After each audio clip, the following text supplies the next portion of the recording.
guys, what's going on? Your host, George Mackay, back again in the studio with another great interview. I'm very excited to talk to this lady. I got a chance to see her finally wrestle back in September at Revolution, and she was stellar. And I'm not going to waste any more time. Please welcome to Straight Talk Wrestling, Nova. How are you? Good, how are you? I can't complain. Like I said, any chance I get to talk wrestling with any great wrestling talent, it's just a big thrill for me. I love it. Well, thank you. It's an honor that you're considering me great wrestling talent for the very little amount of time I've been in pro wrestling. Well, you know, that's was the interesting part, because I believe no matter if you've been in wrestling for 3 days or if you've been in wrestling for 25 years, anybody, in my opinion, that has the guts and the tenacity to step in that ring earns my respect, because what you guys do is not easy in any standpoint. Absolutely. Not easy at all. So one of the first questions I always ask is kind of my standard go-to question is, I like to call it the defining moment. It's when I ask when you fell in love with this business that we're going to talk about today. Okay. Well, I guess I can start by saying that when I was in my early teens, I had an obsession playing WCW Revenge on my N64. Otherwise, it didn't really strike me falling in love with wrestling per se until about April of 2012, when I traveled to Miami to watch WrestleMania 28. And when I was there in person watching WWE for my very first time, I found myself less watching it for entertainment purposes, but more so studying it on a more so of a work level, where I just started to really observe the ring crew and everything happening around me, the interviewers, every time they go on air. And I really started to think at that point, maybe that was something that I can definitely do. I saw the female talent, and I am an athlete myself, and I said to myself, you know, if I train really hard, if I find some way to do this, then perhaps I could do it one day. I think that's a fantastic defining moment. I mean, going to WrestleMania, that's incredible. And, of course, playing N64, like one of my all-time favorite systems. And that's a great game, by the way. I don't own it anymore, but I used to, and I know exactly what you're talking about. That game is killer, 100%. Great game.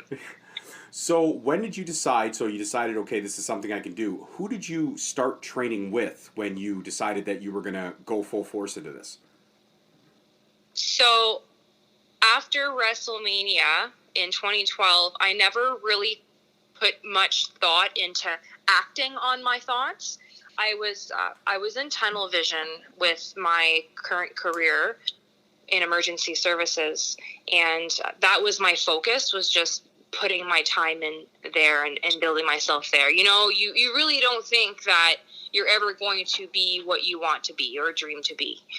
So there was just one random night in the wintertime in 2018, and I was at the police station sitting on the ground in the gym stretching after a workout, and Raw was on.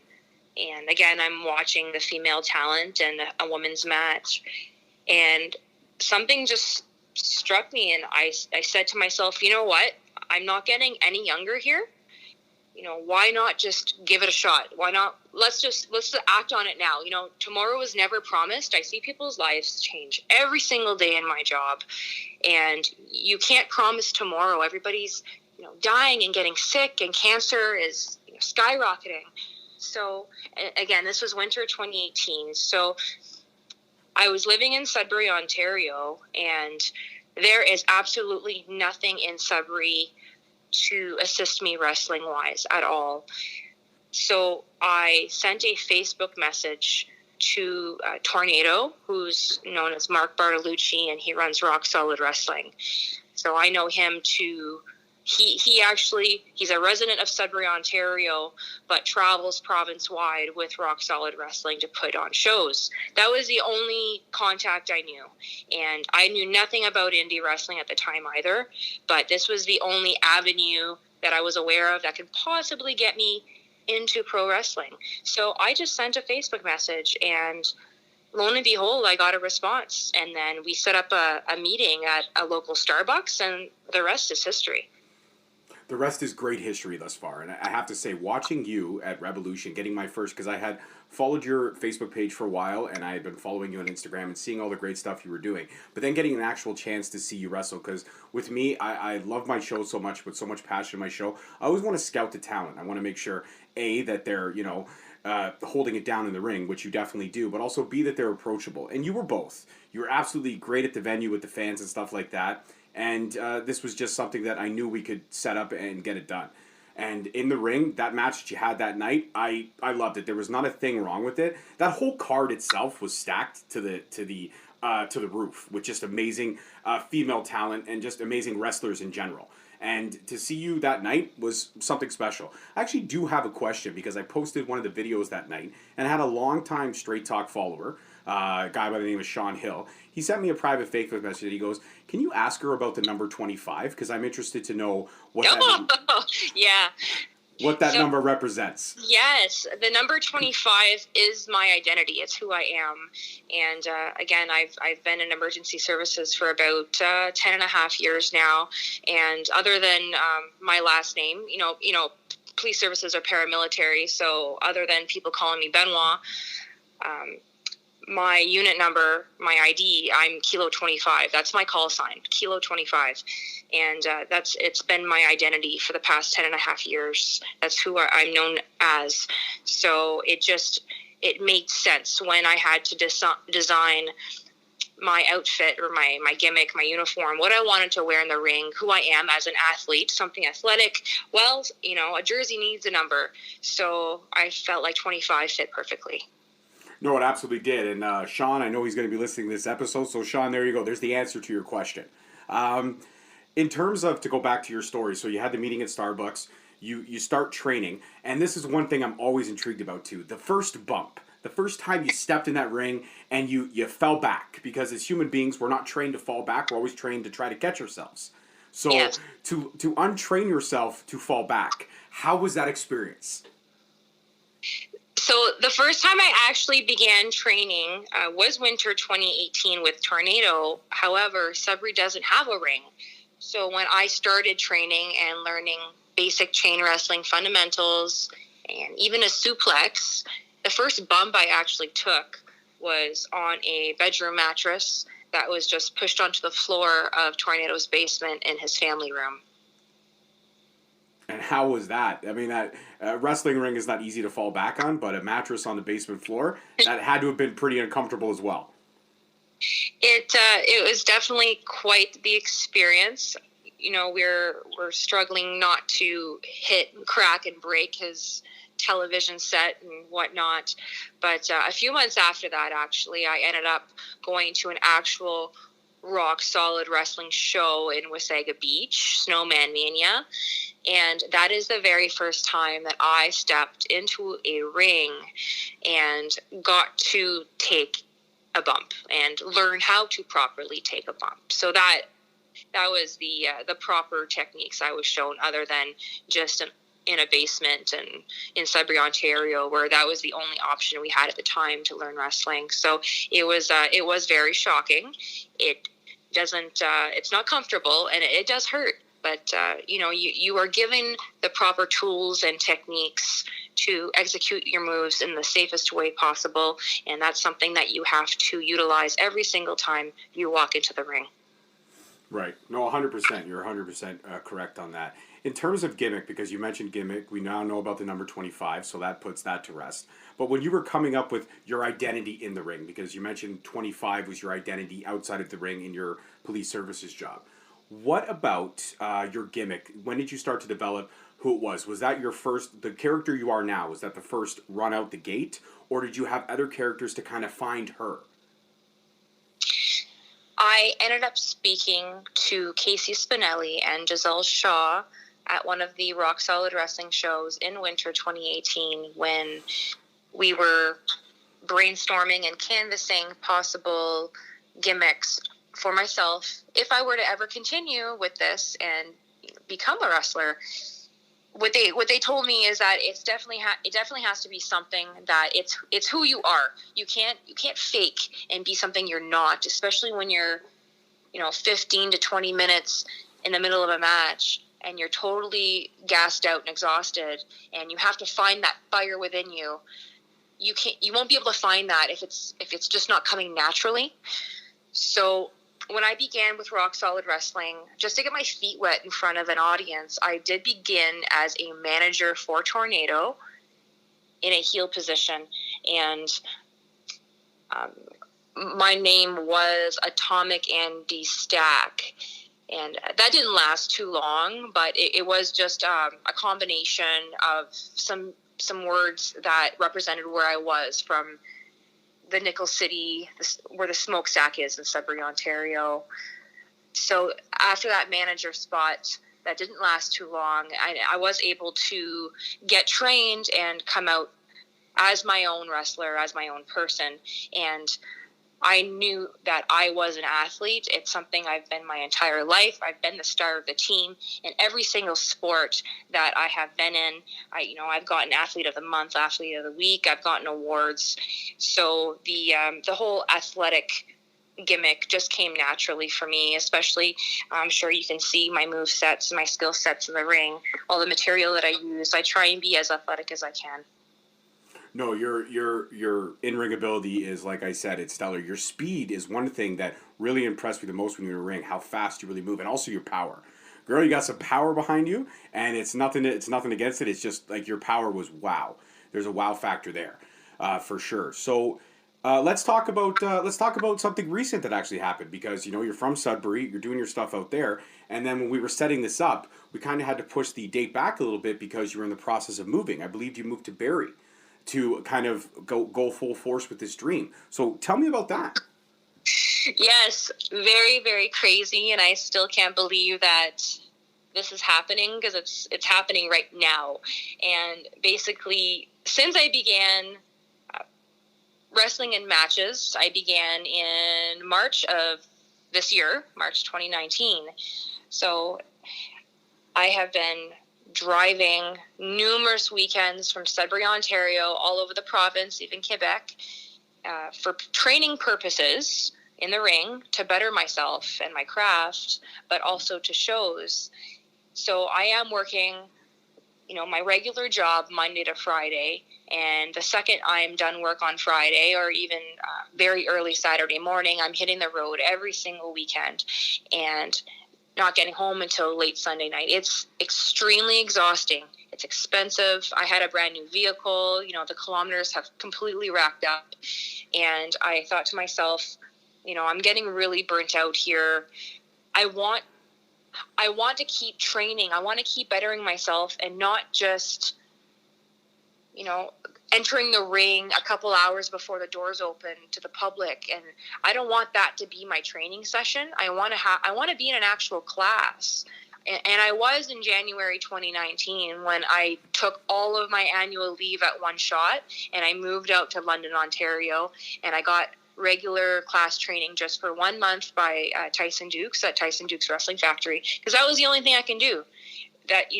So after just being so burnt out and thinking, there must be another way here, I started applying to different police services to transfer my position around the province strategically to be close to locations that had wrestling rings, so that I could train nightly after my job.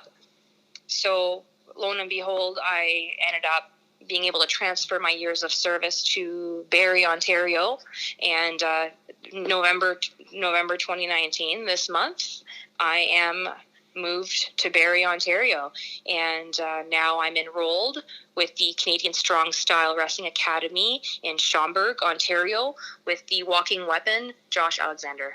Oh, Josh is my boy, man. I've had so many great conversations with him. He was actually one of the earlier guests on the show that I had. He was actually my second guest. And man, is that dude that's all kinds of talent. You got yourself a great teacher. Tyson Dukes, no slouch as well. I've had him on the show. And you had two great wrestling minds there. One in Tyson and now with Josh. Your skill set is just gonna flourish 150%. I'm extremely confident that I am in good hands. Oh, you're 100% are. I can agree with that. I've been knee deep in the indie wrestling scene now for about a solid 2 years, and yeah, you're 100%. That's a great choice. Congratulations on the move to Barrie. That's a huge life changing experience. But to pursue your dream, I'm all about that, man. And there's nothing I could say but kudos to you for that. That takes some guts and some tenacity, and that's why I wanted to have you on the show. See, now it all makes sense, Nova. It all makes sense. Yeah, it's definitely a very gut wrenching thing to do. Other than intelligently moving my position and transferring my work position to another city, I have literally dropped everything behind and left everything behind in my hometown, my family, my friends, my dogs. So I'm really taking a chance here. No, and you know what? It's hard to do that, and actually segues perfectly into my next question: family support, and the friendships and stuff that you've made. So leaving that, I mean, that's a big life changing experience. But how was your family in terms of supporting this side of your dream? This passion that you have for wrestling. My family and my friends have been extremely supportive. I'm blown away at the amount of support that I'm receiving. And when I had my very first hometown debut with Rock Solid Wrestling a couple months ago, the amount of support and the amount of people that showed up was outstanding. And I'm lucky enough to have my second hometown show this Sunday in Sudbury, Ontario. That's huge. This interview will drop next week, but you know what? I'll have to get you back on the show sometime, and you have to tell me how that one went again, for sure. In terms of your career, I'm always interested in this because, I've seen you, at least at Revolution, you were a face, but you have mentioned before you've played a heel. What side of the fence do you prefer to be on? Because I know some wrestlers, they play both. Some only stick to one, and some only stick to the other. Where are you? If you get a chance when you're booked somewhere and you're getting a chance to play a heel, do you love that more than playing a face, or vice versa? Oh, right now as a starting wrestler, I'm going to have to answer that. I do enjoy playing a face. I find it extremely challenging for me. And, I am so new that there's still a lot for me to learn. So I know through my coaches that playing a heel is something completely different. And I was even, Tyson Dukes even went as far as telling me that I am not ready to play a heel yet. Mm-hmm. So there's a lot to learn in this whole wrestling business with the craft and skill sets and the psychology. And I'm still so new to this that I do believe I still have to get a lot of just basic fundamentals down first. And I'm just going to continue what I'm doing and hopefully bloom into a better wrestler along with the training that Josh Alexander is going to provide to me, and, hopefully heal it up someday. Well, that would be great. I hope that when you do get that heel turn, I hope it'll be as epic as I anticipate it to be. So let's go back to your first match. So you're training at Rock Solid, and you're ready to go in the ring. You get the green light to go into your first match. What was that feeling when you walked through the curtain for the first time right before that first match? Oh, man. I was so nervous. My first match, it was a head-to-head head-to-head nights, a Friday night and a Saturday night in the London, Ontario area with Smash Wrestling. And I went against Violet Lee. I couldn't have been more nervous, excited, everything that I've been doing up until that point, after that whole month living in London, Ontario, receiving, that's the training I got. I got training for a month, and then I had to drive back to Sudbury and go back to just regular life without regular training. And I was really hoping that everything I learned in that month would assist me in that night. And I think it went off amazingly, and I'm extremely impressed with what I did that evening.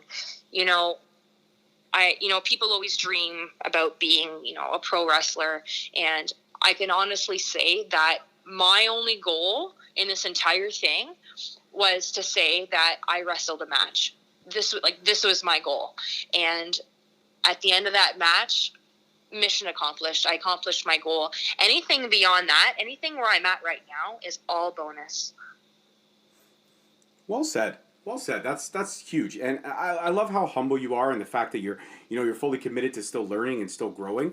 In terms of your training thus far, I mean, everybody kind of has their strong spots and has their weak spots. So, what are some things that you're kind of working on to better yourself? Are you kind of still working on the full fundamentals of everything? Are you working a little bit more on maybe the high flying or the strength aspect, or maybe even the old school like chain wrestling or submission? What's kind of the stuff that you're working on to kind of get stronger on, to kind of tighten up? You know what I mean? Yeah, the two major things that I'm working on right now are actually basic fundamentals and psychology. And, the reason, I'm already in wrestling matches and everything. You're asking yourself, why am I learning fundamentals still? Well, my wrestling training has been so little and so broken up. I did a month here with Tyson Dukes.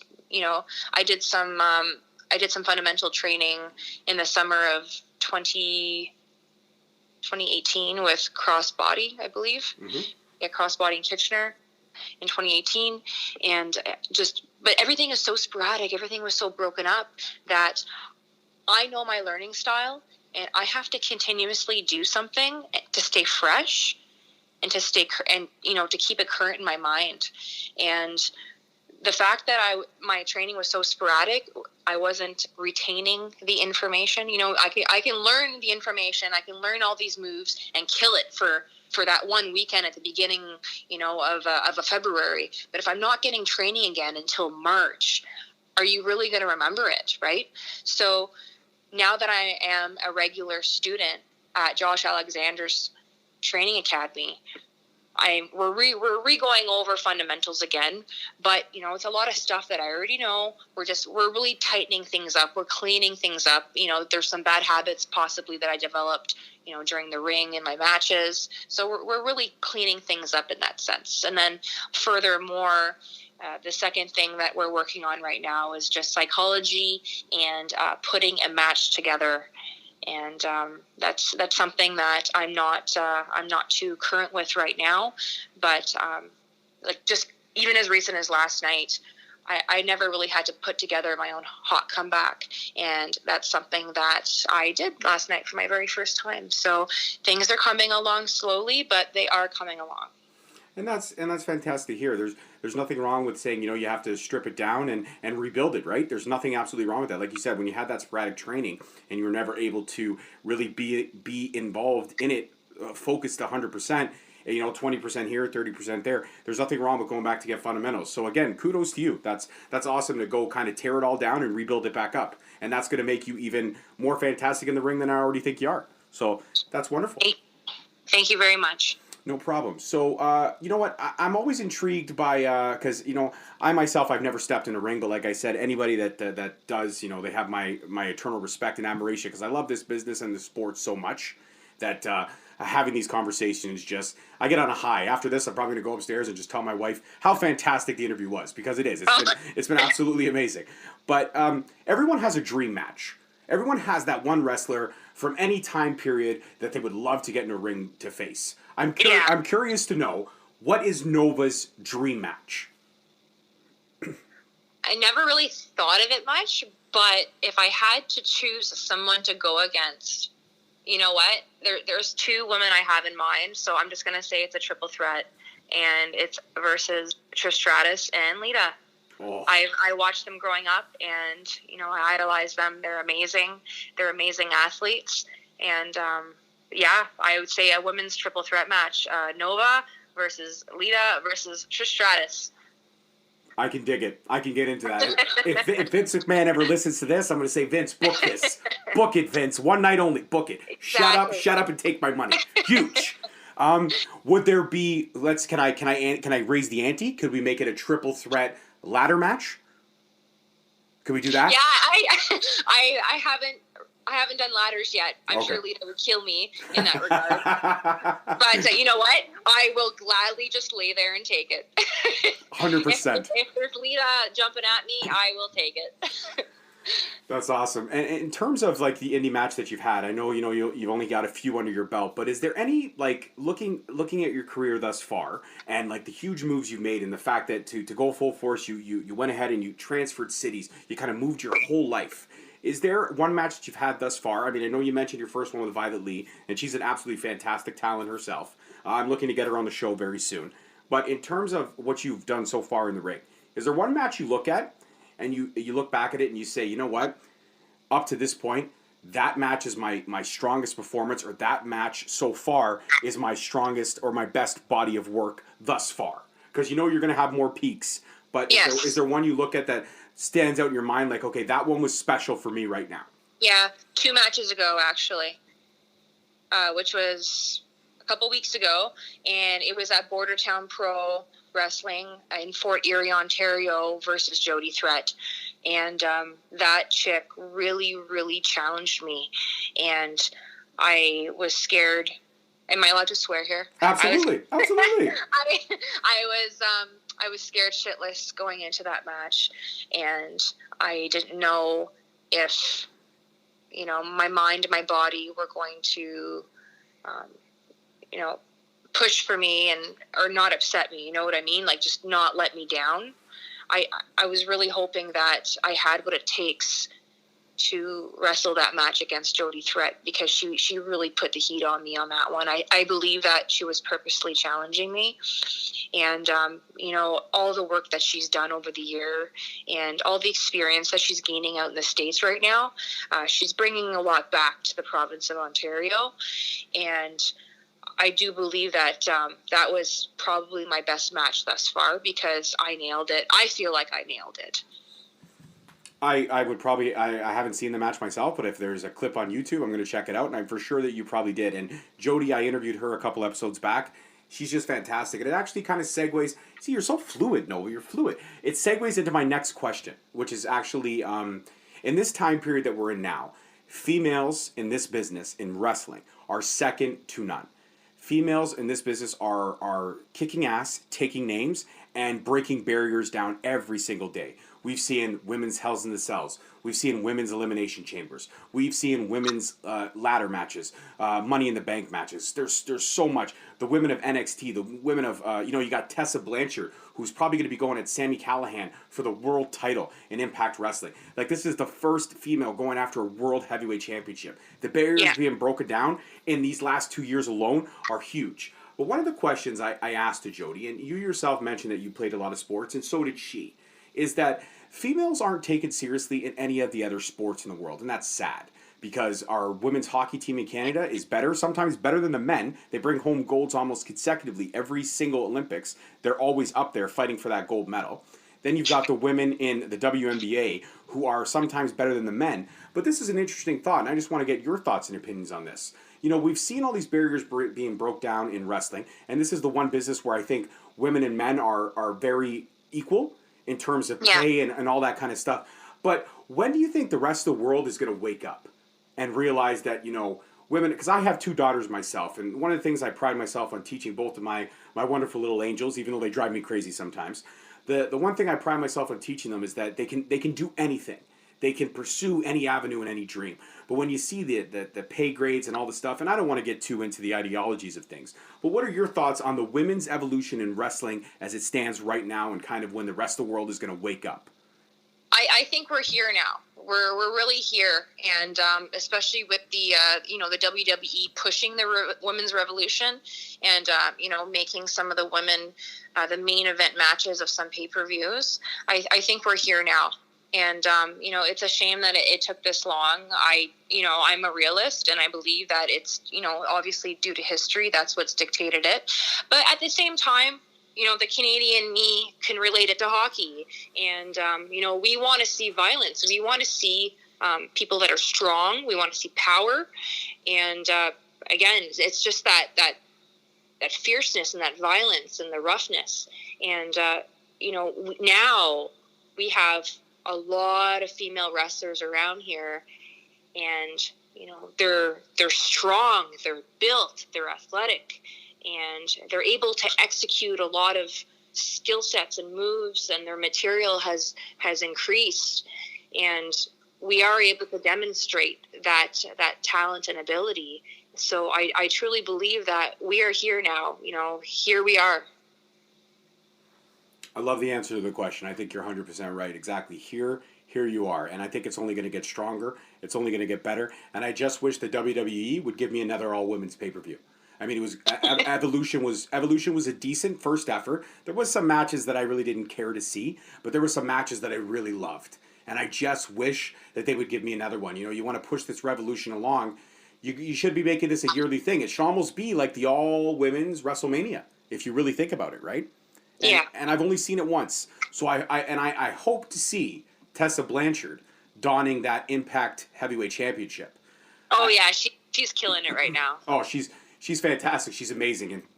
And the funny thing is that I actually met her dad at a convention in Kingston back in the summer around Father's Day weekend. And I said to him, I said, man, your daughter, she's just incredible. He goes, I know, right? I don't know where she gets it from. I go, well, you're a legend in your own right. He goes, yeah, but she can run circles around me. There's all the stuff she's doing now, I could never do. And I was like, wow, really? And that's her dad, and I get that. He's going to compliment her. But you know what? Looking in hindsight, Tully was a fantastic talent, but he's right. Tessa's got that little extra something. You know what I mean? Yeah, and what I respect about Tessa too is that, you know what, like in life you're going to, you know, cross paths with people who have things just handed to them, and that's how they are successful. But there are other people in life who have to work for what they want to become successful. And, you know, Tessa has really, really worked her ass off for this. You know, she started wrestling. You know, she didn't stop there. Like she's training her ass off in the ring and in the gym. And, you know, I follow her on social media, and it just really never stops. She doesn't stop. And I truly, truly respect that. 100%. So I actually do have one question that I'm not sure how your answer is going to be, but I'm going to ask it anyways. In terms of your current career now in the police services and your dream of wrestling, if there's ever an opportunity to wrestle full time, would you give up your other portion of your life? That is truly a difficult question, and it's one of those things that you're only going to be able to make that decision if it were to ever happen. I do believe that the possibility is always there. I want to, you know, keep things. I want to be mindful that, you know, right now I work towards about 10 and a half to 11 years of my pension. So I am a realist. I do look at the future. It's going to have to take something immense, you know, something gargantuan, a big talent agency, a big business to offer me something for me to take a step away from what I do now. But at the end of the day as well, again, I am living by, you know, just taking some risks and taking chances, and tomorrow isn't promised. You know, there's going to be that window of opportunity in pro wrestling, and, you know, the door may open one time and it may never open again. So at the end of the day, I mean, it's a very difficult thing to think about. You want to tell yourself at the end of the day that, you know, the job or a job similar to it is always going to be there at the end of the day. You know, people are always hiring, but it'll definitely have to take an immense contract or something, a big opportunity for me to step away from what I'm doing now. I think I'm balancing everything appropriately right now, but I am extremely interested to see where this is all going to bring me in the future. I mean, who knows what'll happen. That's right. Like you said, you've said it a couple times during the episode. Tomorrow is never promised. But I am also curious. A big gargantuan, you know, big business. Does that mean that the WWE is the end game, or would there be any other promotion that you could see yourself in if the opportunity were to come? I mean, I'm a realist as yourself, but I always like kind of playing these fun what if games, if you will. The WWE is definitely something that, you know, I've watched since childhood. So it's, you know, I naturally would love to be there, as would any wrestler, I'm sure. But, you know, AEW, they're coming up there now, and, you know, here they are. And I'm truly enjoying watching AEW right now. And I think they've got some big things going for them right now. Oh yeah, Jon Moxley versus Kenny Omega at Full Gear. Oh my god. Yeah. I was That was exhausted crazy. after that match. I had to take a step back.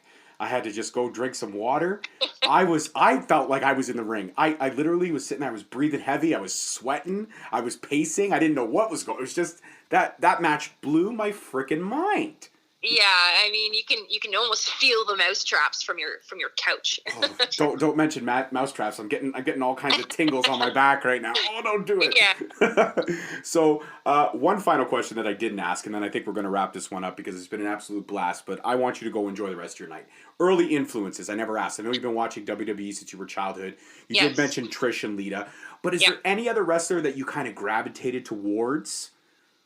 Yep, 100% Jeff Hardy. Oh, yes, the rainbow-haired warrior. Yeah, I mean, especially in the Attitude Era. But Jeff and Matt Hardy, they were so awesome.